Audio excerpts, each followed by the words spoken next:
Hi, it's Mrs. Pope, and today we're going to talk about factoring trinomials. We're going to factor ax squared plus bx plus c, where a is always equal to 1. So you won't see a coefficient in front of x squared for any of these. All right, so let's look at what we do. It's really quick, so I think you'll like it. We factor or unfoil this trinomial here by using our goal. Find two numbers that multiply to the product of a times c. This is our imaginary 1 here. And add to b.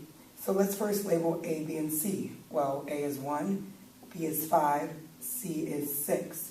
So we want to find numbers that multiply to 1 times 6, which is 6, and add to 5.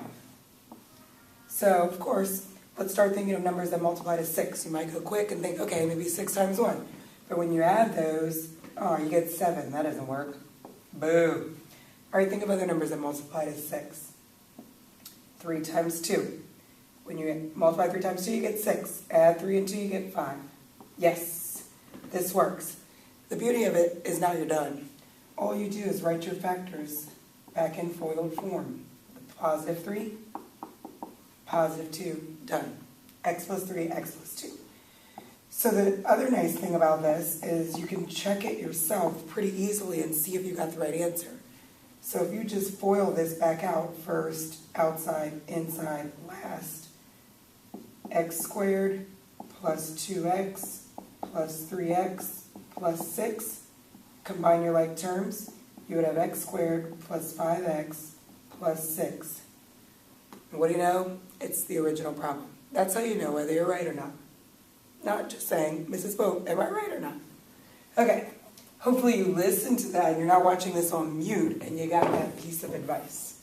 Okay, so example 2, factor x squared minus 8x plus 12.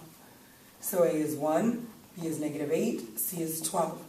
So I need numbers that multiply to a times c and add to b. So let's write numbers that multiply to 12. You may start thinking randomly, 12 and 1, 4 and 3, 6 and 2, but let's think about it needs to add to negative 8. So think, maybe 1 needs to be negative. So let's see, negative 6 and 2. Negative 6 times 2, well, that's going to be negative 4.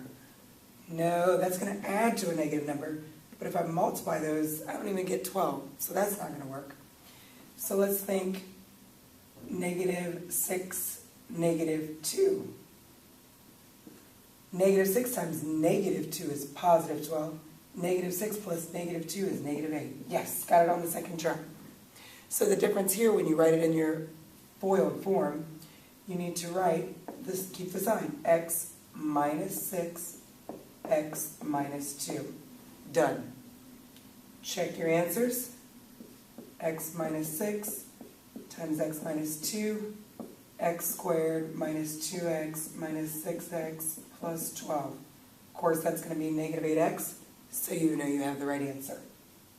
Let's try another one. You should be getting good at these by then. See if you can beat me. A equals B equals C equals 1, 14, negative 15. Multiplies to 14, made a mistake, hopefully you caught that. Multiplies to negative 15, adds to 14. Let's think, negative 15, wow, negative 5 and 3. No, that's not going to work. Negative 15 and 1.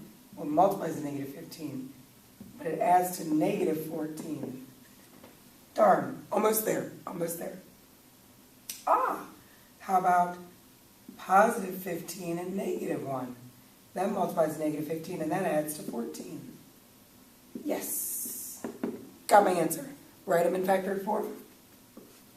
X plus 15, x minus 1. X plus 15, x minus 1. You go ahead and check that and prove to yourself that it works. Last example. Factor x squared plus 12. That's not a y. X squared plus 12x plus 27. We need a, b, and c. 1, 12, 27. What multiplies to 27 adds to 12. Well, 27 and 1, first thing that comes to mind. That's not going to work. 9 and 3. 9 plus 3. Yes. X plus 9. X plus 3.